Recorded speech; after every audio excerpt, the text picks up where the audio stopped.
You know, we all like to believe we're the captains of our own ship, right? That we're in total control of what we think. But what if I told you the media we scroll through every single day has this hidden influence? A kind of subtle system that's designed to shape how we see the world. Well, today, we're going to peel back the curtain on the psychology of persuasion.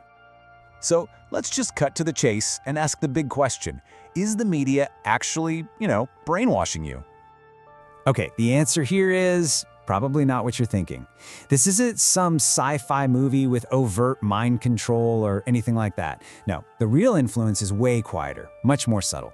It's a system. So you're probably wondering, how does this whole invisible system even work? Well, we're going to break it down. We'll start with the system itself, then get into how reality gets framed, how our emotions get hijacked, and how our beliefs get locked in place. Oh, and you're definitely going to want to stick around for this twist called the Defender's Paradox. And don't worry, we'll finish up with a practical toolkit you can actually use. All right, let's dive into part 1, the invisible system. At the heart of it all is this one simple but seriously powerful idea. Repetition can make something unfamiliar start to feel true. And yeah, there's a name for this. It's called the mere exposure effect.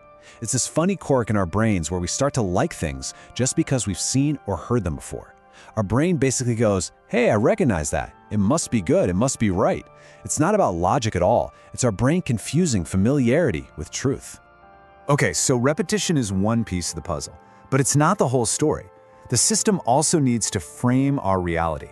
And what that really means is telling you how to think about something before you even get a chance to look at the facts yourself. So how do they do it? Well, framing can be highlighting only certain facts, picking very specific words that get a reaction, or really pushing one particular angle of a story. But honestly, the most powerful part? It's excluding other perspectives. Sometimes what they don't tell you is the most important part of the story.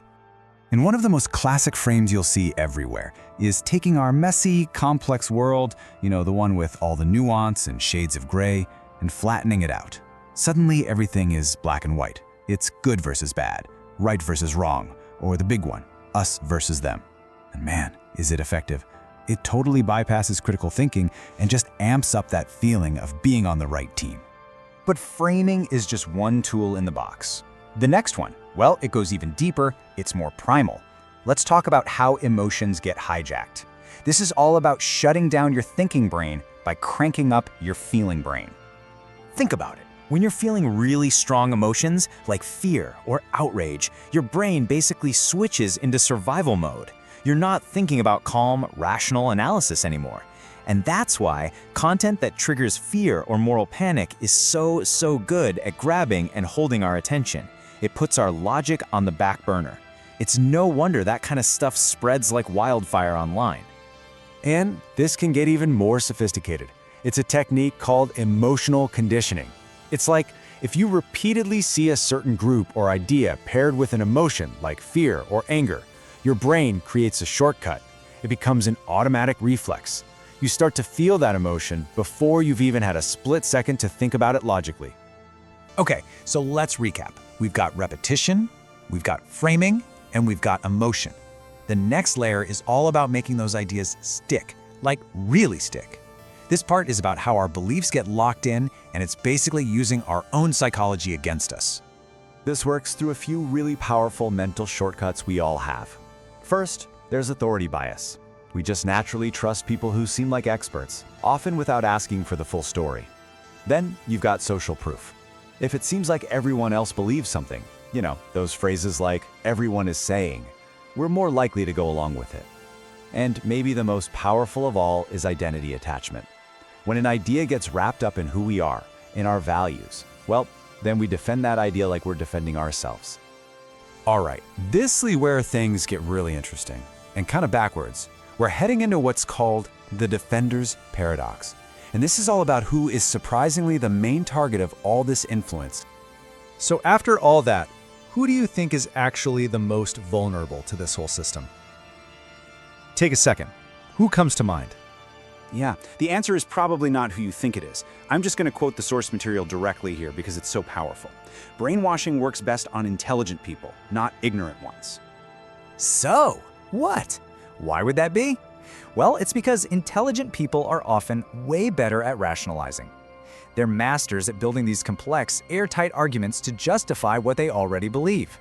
Once they're on board with an idea, they can defend it to the ends of the earth, which actually makes them the most passionate and convincing people to spread it. Okay, I know this can all sound a little heavy, maybe even a bit hopeless, but here's the good news. Just being aware of this stuff is the antidote. And that brings us to our final section, your discernment toolkit. Let's talk about how to protect your own mind. So here are 5 simple, practical things you can start doing right now. Number 1, just slow down. Give yourself time to actually think about what you're consuming. 2, if you feel a really strong emotional reaction to something, pause and ask yourself why. 3, make an effort to seek out different perspectives, not just the ones you agree with. 4, try to untangle your identity from your opinions. An attack on your opinion isn't an attack on you. And 5, this one is huge, always ask yourself, what's missing here? And let me be super clear about this. The point of all this is not to make you a cynic who just distrusts everyone and everything. No way. The goal is discernment. It's just about having the ability to judge things well for yourself. Because when it comes right down to it, you just have to remember one thing. The most powerful form of influence is the kind you don't even know is there. So I'll leave you with this. The next time you're scrolling through your phone or watching the news, just keep that one question in the back of your mind. What's missing?